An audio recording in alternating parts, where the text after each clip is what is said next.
નિર્મલા સીતારમણજીએ 2026-27 માટે આમ બજેટ જે આજે રજૂ કર્યું છે. આ બજેટ ગામ, ગરીબ, કિસાન, ખેડૂત, દલિત, શોષિત, વંચિત, પીડિત, યુવા, મધ્યમ વર્ગ, મહિલા આ તમામની આશા અને આકાંક્ષાઓ પૂરું કરનારું બજેટ છે. આ બજેટ એ સરકાર જે રિફોર્મના માધ્યમથી પરફોર્મ અને પરફોર્મના માધ્યમથી ટ્રાન્સફોર્મ આ નીતિ અખત્યાર કરી છે અને વેગ આપનારું બજેટ છે. આ બજેટ એ દેશનો યુવાન એ જોબ સિકરમાંથી જોબ ગીવર કેવી રીતે બને એને પ્રાધાન્યતા આપનારું બજેટ છે. વોકલ ફોર લોકલ અને લોકલ ફોર ગ્લોબલ આ મંત્રને સાર્થક કરીને આત્મનિર્ભર ભારત તરફ આપણો દેશ કેવી રીતે જાય એ પ્રકારનું આ બજેટ છે.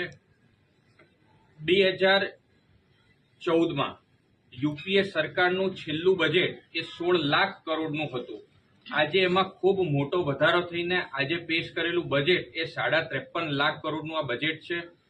આ બજેટની અંદર મેન્યુફેક્ચરિંગ, સેવા ક્ષેત્ર, કૃષિ ક્ષેત્ર, ઉદ્યોગ, ટુરિઝમ આ તમામ વિષયો પર ફોકસ કરવામાં આવ્યું છે. આ બજેટની અંદર land, labour, liquidity, law, demand, demography, economy, infrastructure, innovation, IT, work, welfare અને વેલ્થ આ તમામ બાબતોનું ધ્યાન રાખી પ્રાધાન્યતા આપી અને વિકસિત ભારતનો પાયો નાખનારું બજેટ છે. આ બજેટની અંદર પૂંજીગત વ્યય ઉપર ખૂબ મહત્વ આપ્યું છે.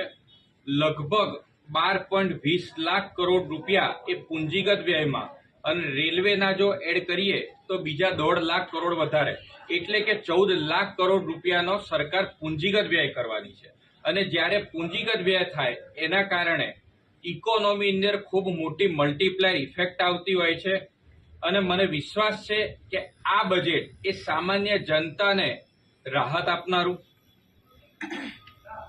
જીડીપીમાં વધારો કરનારું, પૂંજીગત વ્યયને વેગ આપનારું અને વૈશ્વિક આર્થિક સંકટો જે છે એમાં ભારત એક ચમકતા સિતારા સાથે ઉભરે એ પ્રકારનું આ બજેટ છે. સાહેબ, કેટલીક યોજના